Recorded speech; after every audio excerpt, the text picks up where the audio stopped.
I'm Craig Kenneth, a relationship coach and a psychotherapist. Every relationship is different and every breakup is different. Work with me and you'll get professional help on your situation. And if you're in no contact, focused on personal growth, my workbook series, The Knowledge, will help you make changes like you've never made before. Available now at AskCraig.net.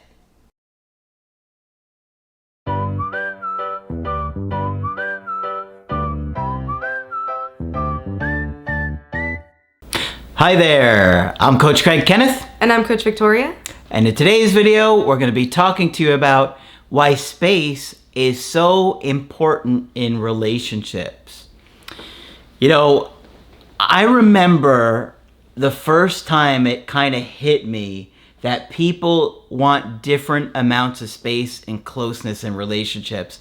And I remember I was like talking with Margaret one time and it just kind of really clicked that I know it sounds silly, but people really do want a different amount of closeness in space.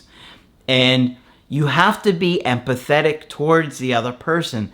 And this is why the anxious avoidant trap often leads to breakups, right? Because one person doesn't want any space and the other person wants a lot of space. And so that leads to a lot of conflicts, controlling behavior, pushing away, and then it just spirals out of control. Right. But this also happens in the beginning of relationships and dating too. One of the things that I see is that when you meet somebody new that you really like, you want to talk to them 24/7, you want to see them all the time, and it feels so amazing. You're basically like drug addicts for each other. You just can't get enough of each other. But if that goes on too long, it actually kills attraction. Okay? This is why I say you really want to go out on dates once, maybe twice a week. But you want to limit the texting in between. That way you're looking forward to the dates, and the dates are that much more fun and exciting. Mm-hmm. But when you break that and it's too much too soon, even if it seems amazing, you're going to see it's going to fall apart. I see it all the time. Right. And I heard recently this funny quote that said, a crush is just a lack of information. Yeah. And I say that because in the very beginning, you have a crush on this person. You are imagining everything that this relationship could be. And when you find out the reality of who this person is, what they're like, their daily intricacies, how they brush their teeth, how they like take the earwax out of their ear and all their gross little habits, then it does muffle that initial excitement that you had for that person. So little bits of getting to know that other person really does develop that closeness and attachment over time, over different seasons. Yeah, you got to take your time. You really want to take your time.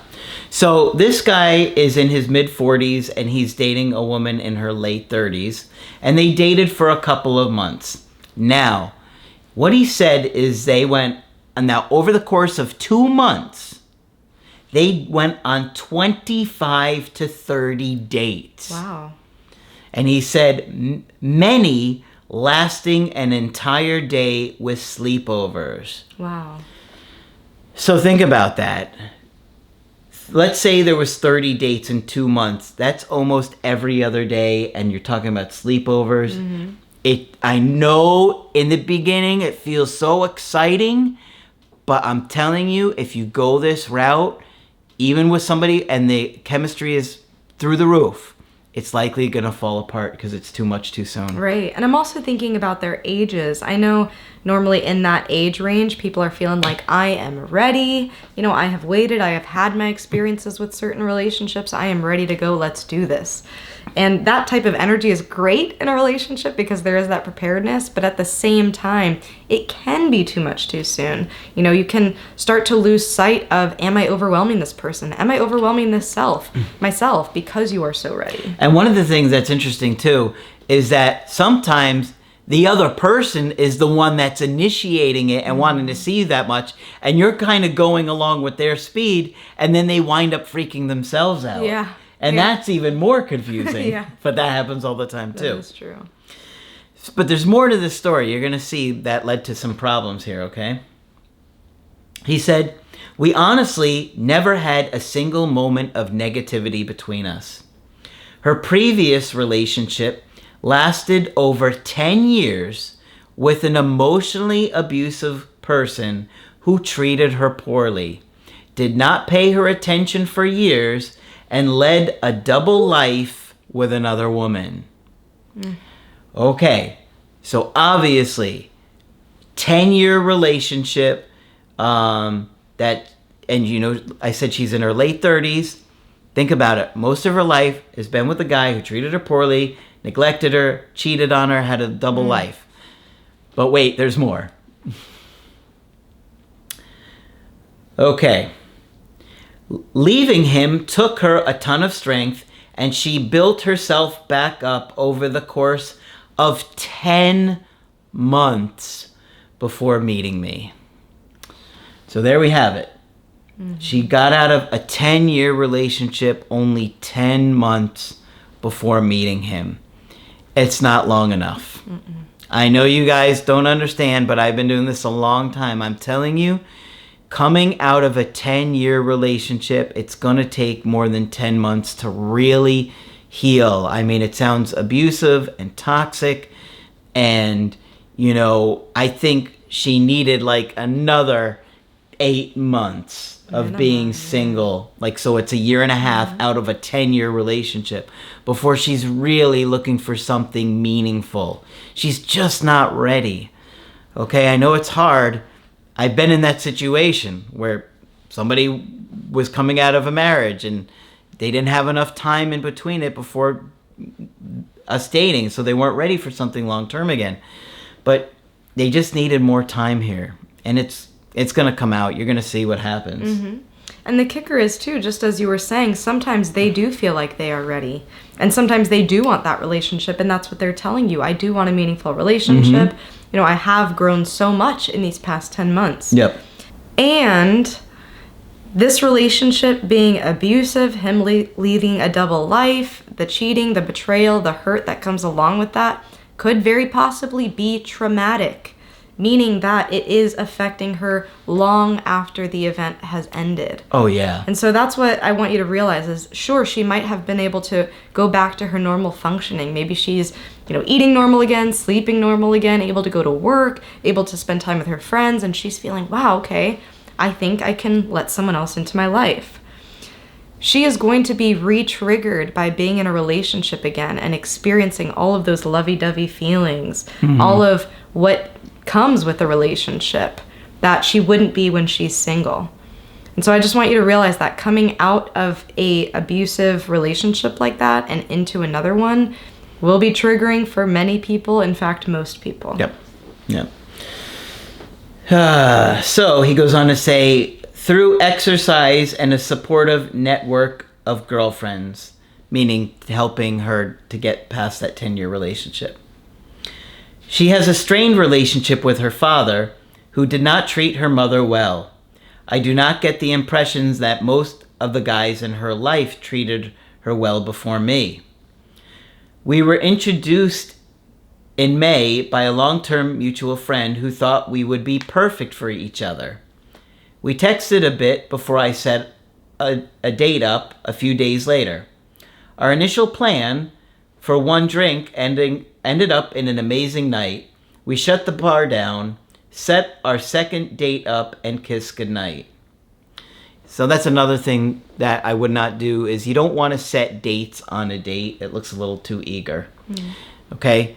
You want somebody to appreciate the evening with you, go home, think about it, and wonder how you're feeling about them. That mystery, it really creates the tension and the excitement to build up. If you're setting dates at the end of a date, there's no mystery there. There's no kind of wondering, like, oh, does he like me? Does he not like me? Does she like me? And it, people do appreciate that game. They like that chase a little bit. Whether they admit it or not, that gets them kind of hooked. So if you're too forthcoming, it makes people lose interest. He goes on to say, the relationship skyrocketed. Multiple dates per week, always strengthening our bond. Very soon, we were spending the majority of our free time together. Everything felt very compatible, physically, mentally, emotionally, and spiritually.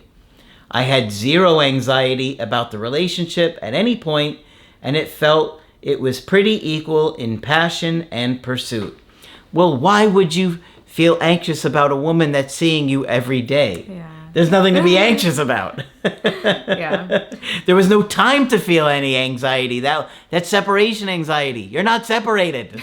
You're just feeling calm and centered. Yeah. And warm because you are around her. And She's laying right next to you. It's a good thing. But yes, I agree that that mystery is really important. And we also don't know if in these 10 months she has dated other people or not. Mm-hmm. But I can understand having a really close connection with somebody after a relationship, an abusive relationship like that, must feel amazing. Yep. And for some people who have been betrayed, a lot of people describe this feeling of disgust. Some women in particular might feel like, oh, I don't know if I'll ever be able to be sexual again. Mm-hmm. And, maybe those intrusive thoughts of my partner cheating on me will come into my mind. A lot of anger, a lot of hurt. During that, sexual encounter. And so the fact that they were able to connect even on that intimacy level, that physical level, could be really healing for her in a way, and addictive of, oh my God, I didn't know I was capable about all of this after how hurt I was. Yep. So I'm seeing the excitement from both sides. It might have scared her too. Right.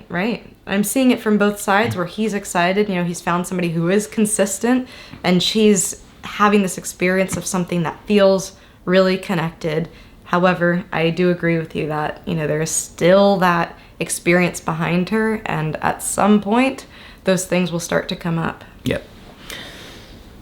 He says, we were often surrounded by our friends who said how happy and comfortable we seemed. She told me she talked about me to her closest friends and how she was constantly bragging about me. When I started meeting those friends, they seemed to really like me and very supportive of our relationship. Sure, I'm sure you were great to her. It sounds like you were really good to her. It's just that she's not ready. A 10-year relationship, only out of it for 10 months, it's not quite long enough. And it's going to get worse here. You're going to see what I'm talking about. This is too much too soon. We would often talk about the future. Dates, vacations, retirement plans. Oh, wow. Now, mind you, she's only in her mid to late 30s. What's a retirement plan? Date him, he'll tell you.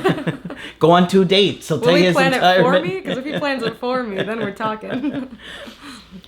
And sometimes even chat about marriage as a possibility someday. Wow. This is too much, too soon. You've only dated her for 2 months. It's too much. Yeah. It's too much. You should not be talking about marriage to somebody this soon. Mm-hmm. If you don't believe me, you can do it, but you're going to wind up in this situation because somebody's going to get freaked out. And think about it, too. You don't really fully know her yourself either. Most jobs have at least a 90-day probation period before they're like, we're going to keep this guy or not. So just think about that. What your relationship looks like with her through time, through different experiences. I like to think of it as experiencing life with somebody as you go through all the different emotions, starting with the basic ones, happy, mad, sad, scared, all of these different feelings, and seeing how they react to it. Is this a person that I could envision my life with, that I do want to experience life's emotions with? And you don't know somebody yet. Mm-hmm. And so it's going to freak her out. Because she was with somebody for 10 years. And the idea of going into another long-term relationship would scare most people. Speaking of jobs, I'm just thinking, are they going to work? It sounds like they're spending a lot of their time together. Yeah. And part of what attracts you to a different person in the beginning is the fact that they are their own individual, that they do things that are different from you, that they have their own lives apart from you. So the immediate meshing of your lives does put a damper on that. And that's why I'm trying to tell you guys, space creates attraction. But there's no space here. In fact, they're talking about fusing forever. Mm-hmm. Right? And somebody you don't really know. Yeah. Okay. We told each other things like, the We were the best thing to ever happen to each other. Again, 2 months in. She came with me when I adopted my puppy. This day lasted 24 hours. We called it the best day of our lives. Again, so much so soon. Mm-hmm. I know it feels amazing, but had this been spread out to like 1 date a week or 2 dates a week and not talking about marriage and stuff like that, this would have been a lot more likely to still be together at this point. And I know that many of you are telling us this type of information because you want us to understand how connected you feel with this person. Okay, so we understand that by you letting us in on this type of information, you are saying, this is how much love she was showing me, and can you believe how this ended? We can, and that's what we're telling you, is that we know that you can have this kind of instant attraction and chemistry, but we know that it's too much too soon and people get scared and run. And this is why we're also warning you as you're going through this. You might feel this intensity and you might see a lot of promising behaviors from this potential partner or somebody who you have decided to be a partner, but still have that level of discernment for yourself of, am I going to put 100% in 2 months into the relationship versus saying, okay, I'm going to take my time before giving up all of my time to this person. Yeah. And so the problem that you have to overcome here is that even if you meet somebody new, and this goes for anybody, if you meet somebody that you're crazy about, you don't get back with your ex for whatever reason, and you meet somebody new and you have these crazy feelings for each other, you still have to take it slow. But you're not going to be able to do that until you've worked through your attachment issues, because you're going to feel so overwhelmed by your needs finally getting met that you're going to go right into this kind of behavior and you're not going to be able to control yourself. That's why you have to do the work, because if you don't, when you meet somebody that you're crazy over, instead of getting it right and taking it slow, you're going to get so excited, like this couple here did, that it's going to fall apart. That was really well said. That's a big part of why I wanted to do this video for you guys. Okay, but there's more. Okay. The last date lasted 24 hours. We called it the best day of our lives. She would publicly refer to my puppy as her son. The last weekend of our relationship, we spent a ton of time together. On Saturday, I had a barbecue and she invited some friends over that I hadn't met. We had a ton of fun and everyone who observed her said she seemed extremely happy. One friend said, like she was in her own home where she had lived for years, meaning at his place. Afterwards, we were intimate, then cuddled tight for hours. Sunday night, she came back after work for dinner. We spent another amazing night together and cuddled until Monday morning when we walked our dogs and kissed goodbye. Everything seemed perfect. And this is what I'm trying to get you guys to see. If you don't do the work, you're going to find somebody that you find it feels like it's going perfect. But if you don't take it slow, you're going to come on so strong that even when it's perfect, it falls apart. And that's a horrible feeling because you're like, I don't get it. It was perfect. And I'm just thinking only we would react with such caution by hearing such excitement. Just thinking everybody else around them are probably like, this is amazing. You guys are wonderful. You finally found the one. And we're over here like, oh my gosh, it's about to happen. It's about to happen. As I'm reading it, I could see, I'm like, oh boy, I know what's going to happen already. So remember, everything was perfect until Monday. Monday. Man, it's always a Monday. She had a case of the Mondays. Tuesday, her text had a strange vibe. Wednesday, no texting at all for the first time. We usually texted nonstop all day. You see what I'm saying, guys? This is what kills attraction quickly. You have to do the work so when you meet somebody that you feel this instant chemistry, you're like, okay, instant chemistry is great, but we're going to take slow instant chemistry and not text all day every day, not see each other, 30 times in 2 months, right? It's too much. Not talking about marriage and kids and all these things and calling your dog her son or whatever it is. Yeah. I mean, it's just too much. Yeah. That night she called and told me that she thought she was ready for a serious relationship, but now is realizing she isn't ready yet. And you know what? That's okay too. Sometimes we don't know until we've experienced some different things, until we've been triggered. A lot of times we don't even know our triggers until we've crossed one. Yeah. Okay. But it's going to be so difficult for him because it felt so good and so amazing. Yeah. And so to have somebody leave you when it feels that good, it's really tough. Mm-hmm. She referenced her previous relationship to me a couple of times and how she is still dealing with that. She's not over that 10-year relationship. 10 months out, after a 10-year toxic relationship where the person is living a double life and terrible partner, it's just not enough time. Mm-hmm. It wasn't an easy decision. It was nothing I did. And she loved being with me. She has other problems in her life right now that I don't know about.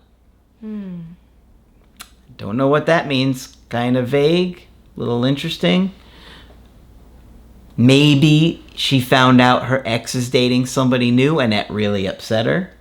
Maybe it's something completely different. Sure. In 2 months, you still have some private things that you may not be wanting to share with your partner. Sometimes in the very beginning, you feel this need to impress them and always show your best self to them, put your best foot forward in the relationship. And then you realize, wow, this person doesn't really know the real me. What if they start to reject me the more authentic I am with them? Or the more they see what's really going on, are they going to accept that? Because it will change this perfect, beautiful dynamic that we have. Mm-hmm. I wouldn't be surprised if the ex came back into the picture and was like, I've changed and I'm different now, and trying to manipulate her back. It's a possibility. It's another possibility. But also, thinking about ending a 10-year relationship, there's a lot of practicalities that come with that. Stuff, families.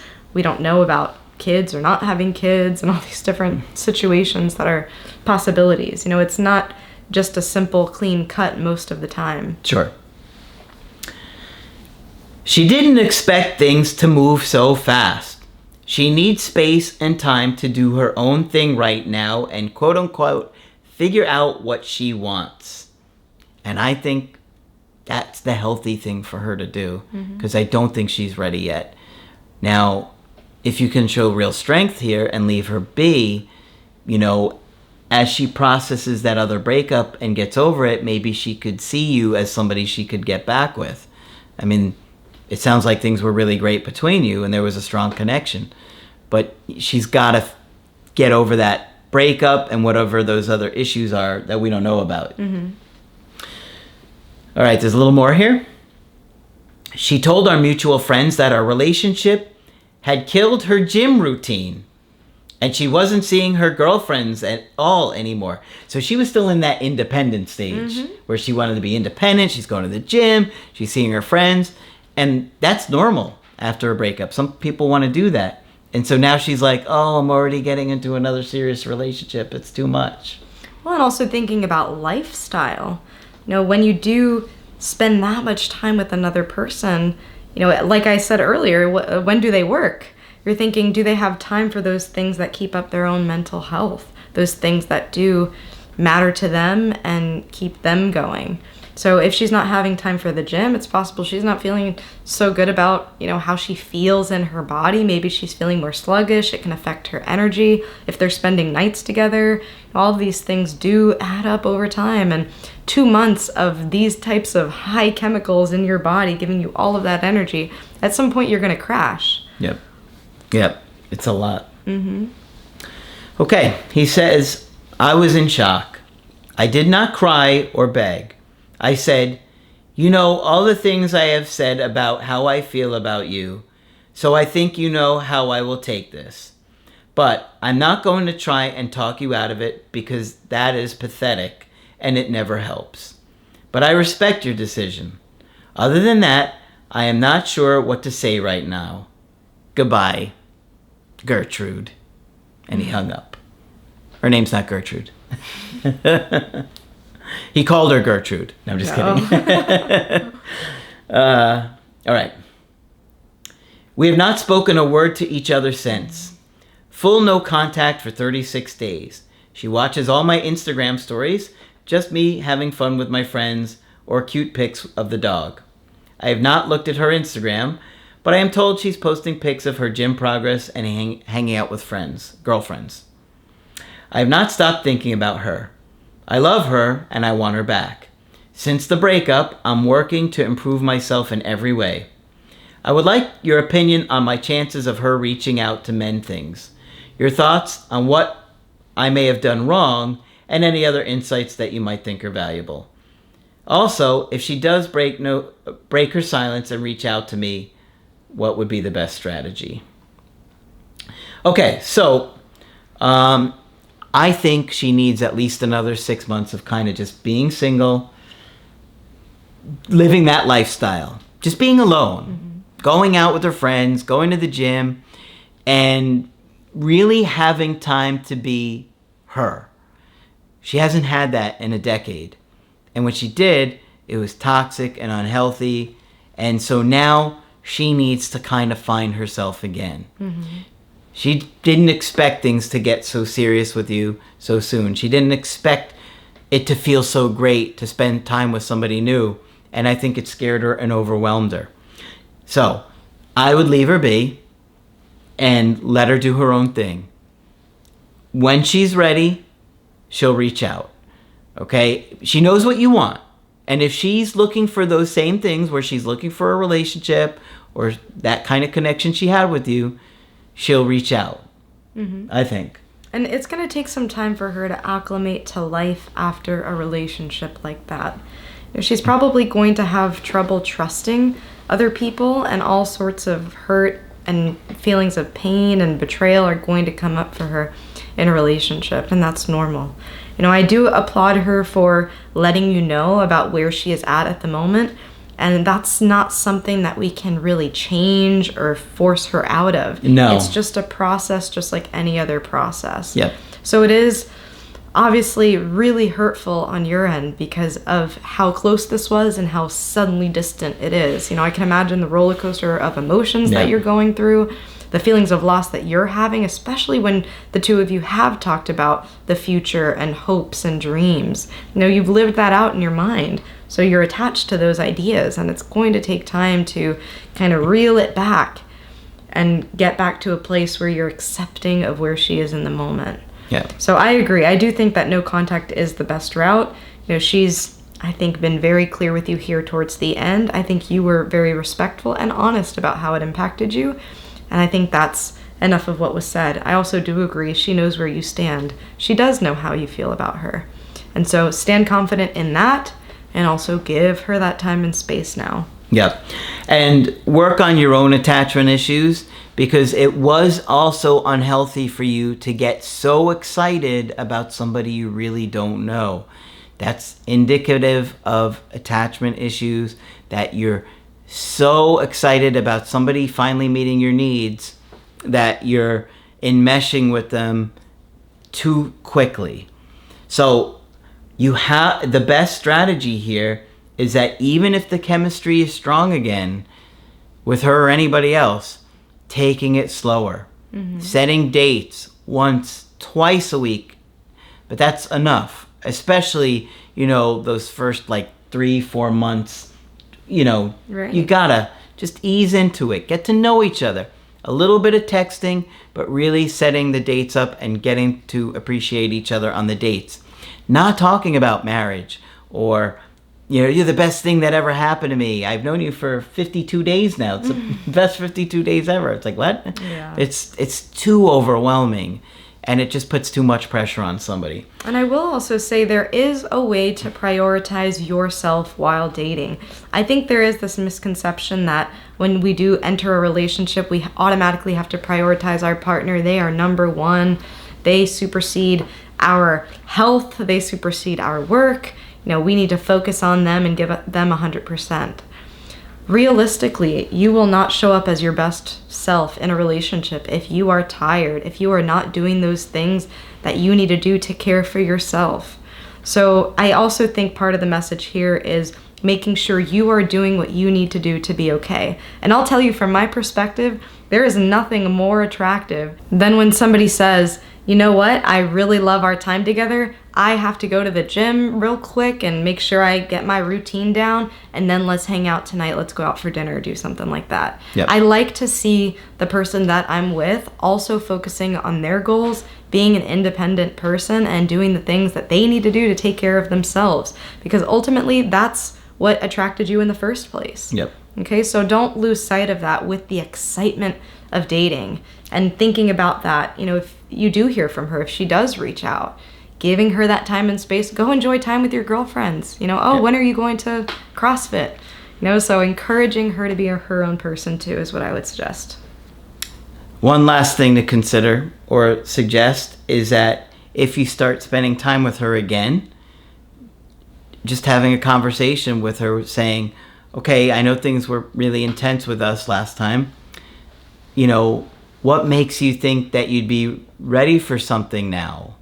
How do you know that you're more ready for something if we get back together? Very good question. Because that way it can show whether or not she's really put a lot of thought into it, or she's impulsively coming back, in which case you're likely to have it fall apart again. But if she says, well, I've been single for the last 6 months, I've gone on some dates, but I didn't feel any chemistry like I did with you. I really think I'm ready for something again. I've had time to be alone.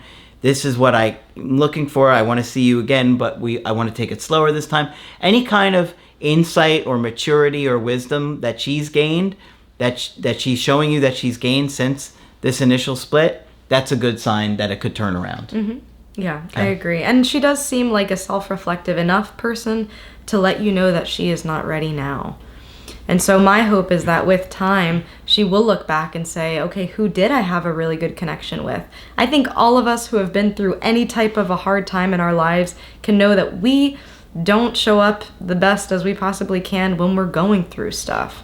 You know, and looking back, you start to realize, oof, okay, that was a relationship that actually was worthwhile, and maybe that's something that's worth revisiting. So I'm hoping that that's the process that she goes through as she heals. Yep. So that she's realizing not everybody is going to be her ex. Yeah, take it slow. Absolutely critical that you take it slow, and you always take it slow when you're getting to know somebody. The slower you take it, it may not be as exciting and feeling like an addiction, but it's likely going to be something meaningful and healthier. Mm-hmm. All right, so hopefully you found this one helpful. Of course, if you want to get our help personally, you could do that on my website, askcraig.net. I do email coaching and I do Skype. Coach Victoria is also available for Skype coaching. I'm here if you'd like to chat. Just click on her name at the top of the website to schedule with her. But that's it for this video. I'm Coach Craig Kenneth. And I'm Coach Victoria. And we will talk with you soon.